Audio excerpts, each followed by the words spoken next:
Hello po sa inyong lahat. Nandito na naman po tayo sa isang cooking session natin.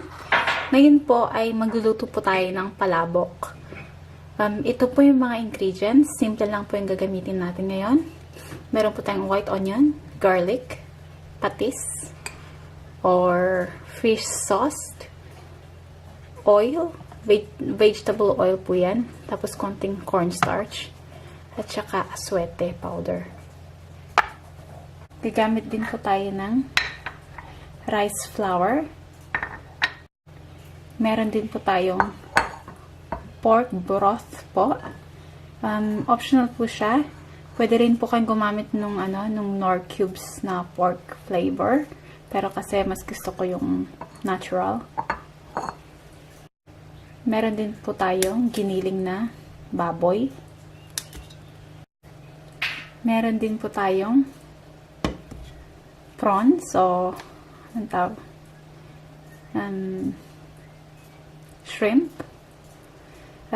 Naibabad ko po siya sa salty water para po mas malinamnam ang lasa. Tsaka maganda yung texture niya pag naluto. Gagamit din po tayo ng konting salt at saka pepper.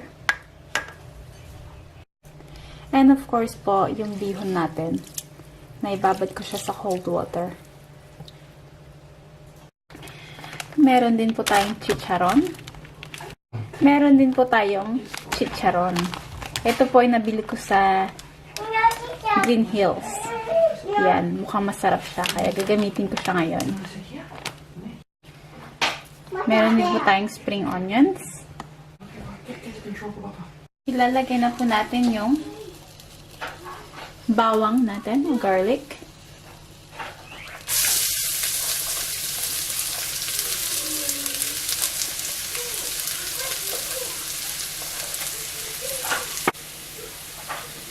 Bale, kumuha lang po kayo ng konting pang-garnish ninyo.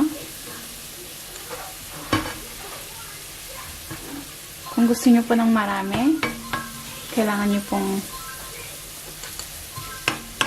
damihan yung rekado nyo na garlic. Tapos po, yung onion. Ilagay na rin po natin tong karne.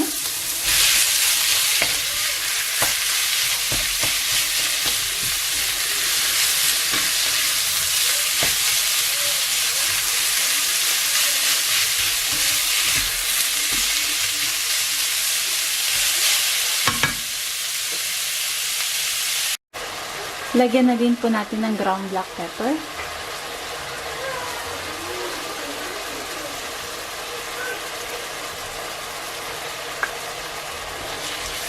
Ihalo-halo lang. Saka po natin takpan.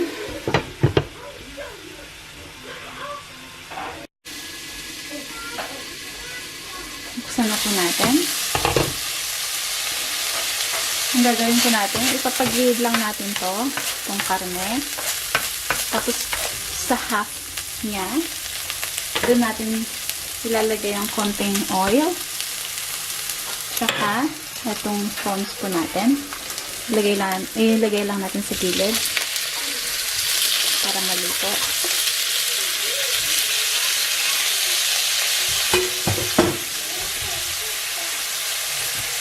Ito natin. Ayan lang siya.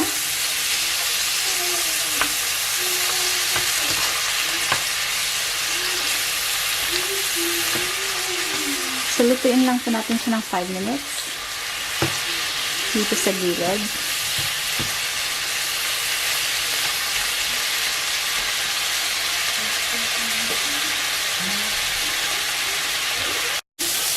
Ayan po. Luto na po yung prawns natin. So, kunin lang po natin siya para hindi siya ma-overcook. Pinagsabay ko po yung pagluluto sa giniling tsaka to para po yung flavor po ng prawns mapunta sa giniling din natin. Sa karne natin. Ayan po siya. Balik lang po natin yung karne. Lalagay na po natin yung cornstarch natin.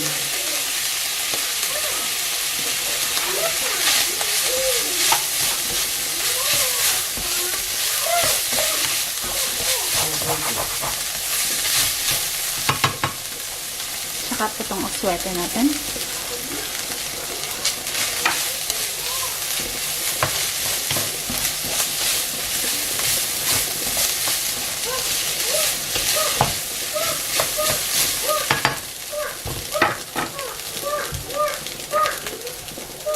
Lalagay po din natin yung rice flour natin.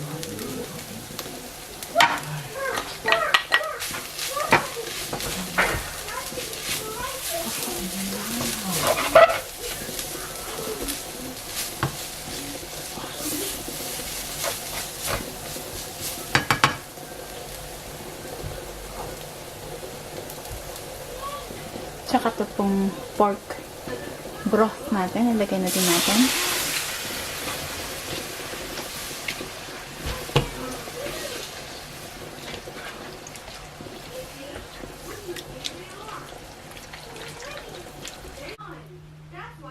Pag malapot na po siya, ilagay na po natin yung patis.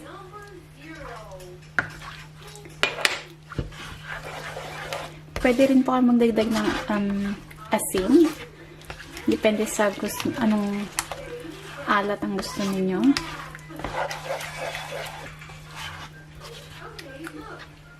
So, ganyan po siya. Malapot na siya.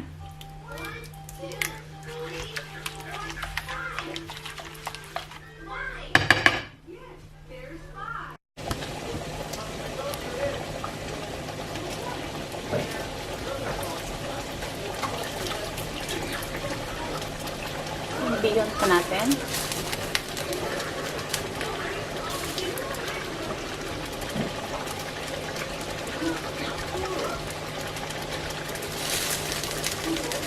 Kailangan nyo pong bantayan para hindi po siya ma-overcook.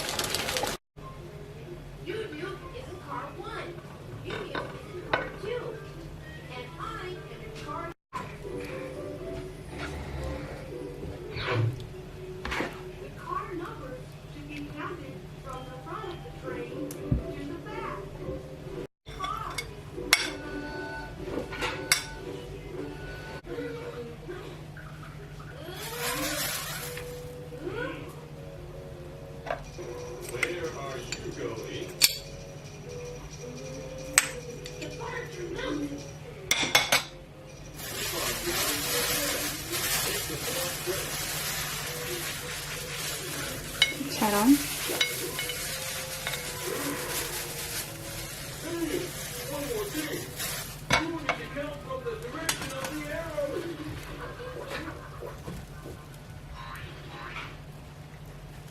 Which train are you taking? The fourth.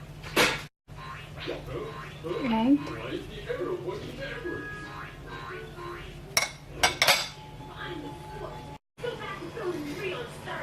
Kain na po tayo.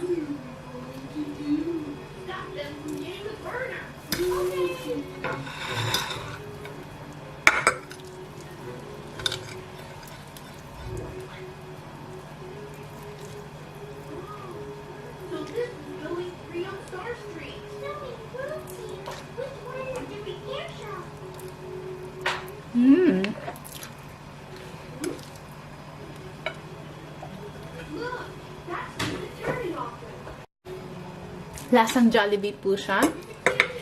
Try nyo po. Ang sarap. Sobra. Salamat po sa panonood. Subscribe po kayo. Hanggang sa muli. Bye!